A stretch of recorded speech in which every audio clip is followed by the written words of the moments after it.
Pagkatapos, si Adan at Eva ay nag-unat ng kanilang mga kamay sa alahaya. Nananalangin at nagsumamo sa kanya na palayasin si Satanas mula sa kanila, na huwag itong gumawa ng karahasan sa kanila at huwag pilitin silang tumalikod sa alahaya. Nang magkagayoy, sinugo ng alahaya sa kanilang kanyang anghel na pinalaya si Satanas mula sa kanila. Nangyari ito ng mga paglubog ng araw sa ika-53 araw matapos silang lumabas sa hardin. Pagkatapos, si Adan at Eva ay pumasok sa yungib at tumayo at itinikom ang kanilang mga mukha sa lupa upang manalangin sa alahaya. Ngunit bago sila nanalangin, sinabi ni Adan kay Eva, "Narito, nakita mo ang mga tuksong dumating sa atin sa lupang ito. Halika, magtindig tayo at hingin natin sa alahaya na patawarin tayo sa mga kasalanang ating nagawa at hindi tayo lalabas hanggang sa katapusan ng araw kasunod ng ika-40. At kung tayo'y mamatay dito, ililigtas niya tayo." Nang magkagayoy, nagtindig sina Adan at Eva at nagkaisa sa pagsumamo sa halaya. 37:6 na natili silang nananalangin sa yungib at hindi sila lumabas mula rito sa gabi man o sa araw, hanggang sa ang kanilang mga panalangin ay umakyat mula sa kanilang mga bibig tulad ng isang ningas ng apoy. Ngunit si Satanas, ang napupuot sa lahat ng mabuti, ay hindi sila pinahintulutang tapusin ang kanilang panalangin, sapagkat tinawag niya ang kanyang mga hukbo at lahat sila ay dumating. Pagkatapos ay sinabi niya sa kanila, "Yamang sina Adan at Eva na ating linin lang ay nagkaisa sa pananalangin sa alahaya gabi at araw, at pagmamakaawa sa kanya na iligtas sila at yamang hindi sila lalabas mula sa kuweba hanggang sa katapusan ng ika-40 araw.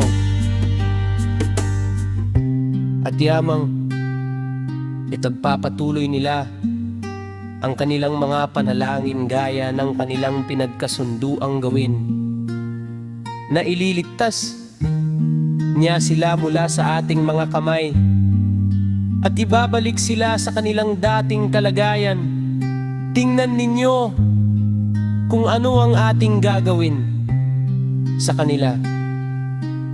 At sinabi ng kanyang mga hubro sa kanya, "Ang kapangyarihan ay nasa iyo, o aming Panginoon, na gawin ang anumang iyong maibigan." Pagkatapos si Satanas, dakila sa kasamaan, ay kinuha ang kaniyang mga hukbo at pumasok sa kuweba sa ika-30 gabi ng Adan-nyokong araw at isa, at kanyang hinampas sina Adan at Eva, hanggang sa kanyang iwan silang patay.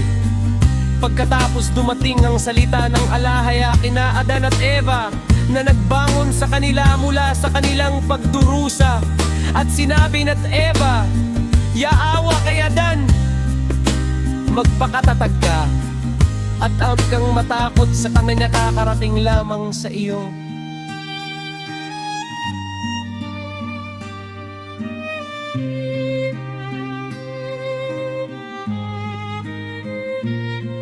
Ngunit umiyak si Adan at nagsabi, "Nasaan ka, o aking ama, yaawa alahaya, na sila'y dapat nahampasin ako ng ganoong mga palo, at ang pagdurusa ay dumating sa amin, sa akin at kay Eva, iyong abang alipin." Pagkatapos sinabi ng alahaya sa kanya, "O Adan, tingnan mo, siya ang Panginoon at pinuno ng lahat ng iyong tinatangkilik, Siya na nagsabing ibibigay niya sa iyo ang pagka-Diyos. Nasaan ang pagmamahal na ito para sa iyo? At nasaan ang pangongkong kaloob na kanyang ipinangako? Sapagkat minsan ito'y kinalugdan niya. O Adan, ang pumunta sa iyo upang aliwin ka at patatagin ka at magalak kasama mo at ipadala ang kanyang mga hukbo upang bantayan ka. Dahil ikaw ay nakinig sa kanya at sumunod sa kanyang payo at lumabag sa aking utos, ngunit sumunod sa kanyang bilin.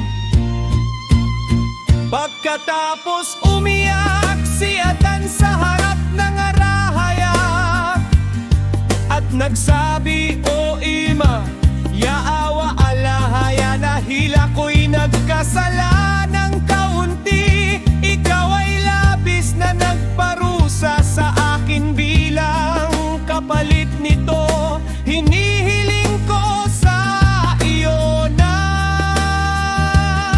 iligtas ako mula sa kanyang mga kamay. O kaya naman ay kahabagan mo ako at alisin mo ang aking kaluluwa sa aking katawan, nayang sa dayuhang ng pain na ito. Pagkatapos sinabi ng alahaya kay Adan, kung sana nagkaroon lamang ng pagbuntong hininga at pananalangin ito bago ka nagkasala. Sana'y nagkaroon ka ng kapahingahan mula sa mga paghihirap na nasa iyo ngayon. Ngunit nagkaroon ng pagtitiyaga